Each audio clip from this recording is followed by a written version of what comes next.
I took a stroll in the dark one night, to wherever my legs would take me, as they laid restless and my body refused to be pulled into the depths of slumber. The autumnal air laid thick in my lungs, but smelled so sweet. The crunch of the leaves under my feet was like music to my frost-nipped ears.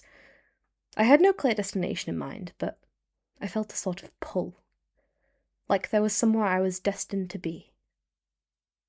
I spotted a black cat in my path to who knows where. It stopped in its tracks, calm and collected, almost statuesque as it sat, their tail curling around them. I will never understand why people believe that black cats can signify bad omens. It stared up at me, peering into my soul. We were still, together. I was hesitant to be the first of the two of us to break the serenity that we had cultivated between us, just in a moment. My newfound feline friend broke first, mewing loudly, snapping my wandering mind back to the present. It never took its eyes off me as it stood once more, its tail this time swishing into a question mark. I was transfixed as I felt myself following, one foot after the other, still unsure as to when I was going to reach my destination.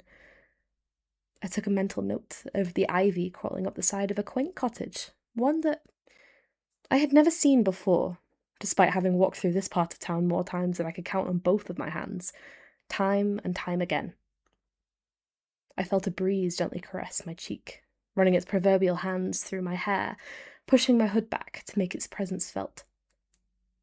One step, then another, and another. I began to tune into a cacophony that had caught my attention.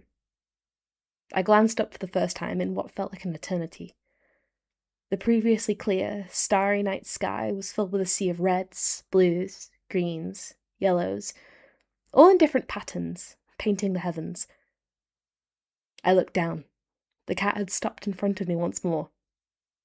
I looked back up to the sky to let my bleary eyes drink up the atmosphere. I blinked, looked back down. No trace of my feline friend's presence to be found. I rubbed my eyes, suddenly weary, darting around into the shadows. I caught myself thinking, this is where I'm meant to be. This is what I'm living for. The air feels lighter in my lungs now. I gulp and I gasp for more, as I long for the night to never end.